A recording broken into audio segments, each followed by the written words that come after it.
موزوں پر مسح کرنے کا بیان۔ اگر چمڑے کے موزے وضو کر کے پہن لے اور پھر وضو ٹوٹ جائے تو دوسرا وضو کرتے وقت موزوں پر مسح کر لینا درست ہے، اور اگر موزہ اتار کر پیر دھو لیا کرے تو یہ تو سب سے بہتر ہے۔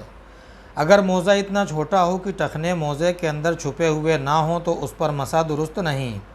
اسی طرح بغیر وضو کیے موزہ پہن لیا تو اس پر مسح درست نہیں، موزہ اتار کر پیروں کو دھونا چاہیے۔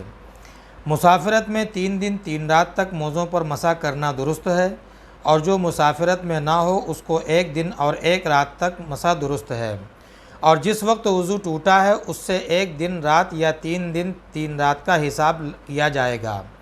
جس وقت موزہ پہنا ہے اس کا اعتبار نہ کریں، جیسے کسی نے ظہر کے وقت وضو کر کے موزہ پہنا، پھر سورج ڈوبنے کے وقت وضو ٹوٹا تو اگلے دن کے سورج ڈوبنے تک مسح کرنا درست ہے، اور مسافرت میں تیسرے دن سورج ڈوبنے تک۔ جب سورج ڈوب گیا تو اب مسح کرنا درست نہیں رہا۔ اگر کوئی ایسی بات ہو گئی جس سے نہانا واجب ہو گیا تو موزہ اتار کر نہائے، غسل کے ساتھ موزے پر مسح درست نہیں ہے۔ موزے کے اوپر کی طرف مسح کرے، تلوے کی طرف نہیں۔ موزے پر مسح کرنے کا طریقہ یہ ہے کہ ہاتھ کی پوری انگلیاں تر کر کے آگے کی طرف موزے پر رکھ دے اور ہتھیلی موزے سے الگ رکھے، پھر ان کو کھینچ کر ٹخنے کی طرف لے جائے۔ اگر کوئی الٹا مسح کرے یعنی ٹخنے کی طرف سے کھینچ کر انگلیوں کی طرف لائے تو بھی جائز ہے، لیکن مستحب کے خلاف ہے۔ ایسے ہی اگر لمبائی میں مسح نہ کرے بلکہ موزے کی چوڑائی میں مسح کرے تو بھی درست ہے، لیکن مستحب کے خلاف ہے۔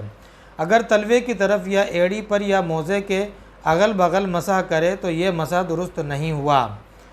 اگر پوری انگلیوں کو موزے پر نہیں رکھا بلکہ فقط انگلیوں کا سرا موزے پر رکھ دیا اور انگلیاں کھڑی رکھیں تو یہ مسح درست نہیں ہوا۔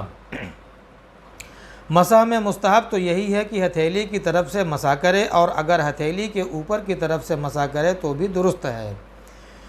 اگر کسی نے موزے پر مسح نہیں کیا لیکن پانی برستے وقت باہر نکلا یا بھیگی گھاس میں چلا جس سے موزہ بھیگ گیا تو مسح ہو گیا۔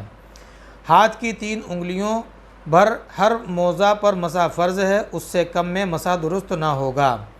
جو چیز وضو توڑ دیتی ہے اس سے مسح بھی ٹوٹ جاتا ہے، اور موزوں کے اتار دینے سے بھی مسح ٹوٹ جاتا ہے۔ مثلا اگر کسی کا وضو نہ ٹوٹا ہو لیکن اس نے موزے اتار ڈالے تو مسح جاتا رہا، اب وہ دونوں پیر دھو لے، وضو کرنے کی ضرورت نہیں ہے۔ اگر ایک موزہ اتار ڈالا تو دوسرا موزہ بھی اتار کر دونوں پاؤں کا دھونا واجب ہے۔ اگر مسح کی مدت پوری ہو گئی تو بھی مسح جاتا رہا۔ اگر وضو ٹوٹا تو موزے اتار کر دونوں پاؤں دھو لے، پورے وضو کا دہرانا واجب نہیں ہے۔ اگر وضو ٹوٹ گیا تو موزے اتار کر پورا وضو کرنا چاہیے۔ موزے پر مسح کرنے کے بعد کہیں پانی میں پیر پڑ گیا اور موزہ ڈھیلا تھا، اس لیے موزے کے اندر پانی چلا گیا اور سارا پاؤں یا آدھے سے زیادہ پاؤں بھیگ گیا تو بھی مسح جاتا رہا۔ دوسرا بھی موزہ اتار دے اور دونوں پیر اچھی طرح دھو ڈالے۔ جو موزہ اتنا پھٹ گیا ہو کہ چلنے میں پیر کی چھوٹی 3 انگلیوں کے برابر کھل جاتا ہے تو اس پر مسح درست نہیں ہے، اور اگر اس سے کم کھلتا ہو تو مسح درست ہے۔ اگر ایک موزے میں 2 انگلیوں کے برابر پیر کھل جاتا ہے اور دوسرے موزے میں 1 انگلی کے برابر تو کچھ حرج نہیں، مسح جائز ہے۔ اور اگر ایک ہی موزے کئی جگہ سے پھٹا ہے اور سب ملا کر 3 انگلیوں کے برابر کھل جاتا ہے تو مسح جائز نہیں ہے، اور اگر سب ملا کر بھی پوری 3 انگلیوں کے برابر نہیں ہوتا تو مسح درست ہے۔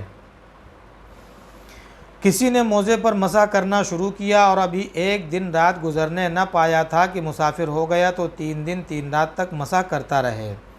جرابوں پر مسح کرنا درست نہیں، البتہ اگر ان پر چمڑا چڑھا دیا گیا ہو یا سارے موزے پر چمڑا نہ چڑھایا ہو بلکہ مردانہ جوتے کی شکل پر لگا دیا گیا ہو، یا بہت موٹے اور سخت ہوں کہ بغیر کسی چیز کے باندھے ہوئے آپ ہی آپ ٹھہرے رہتے ہوں اور ان کو پہن کر 3-4 میل راستہ بھی چل سکتا ہو تو ان سب صورتوں میں جراب پر بھی مسح کرنا درست ہوگا۔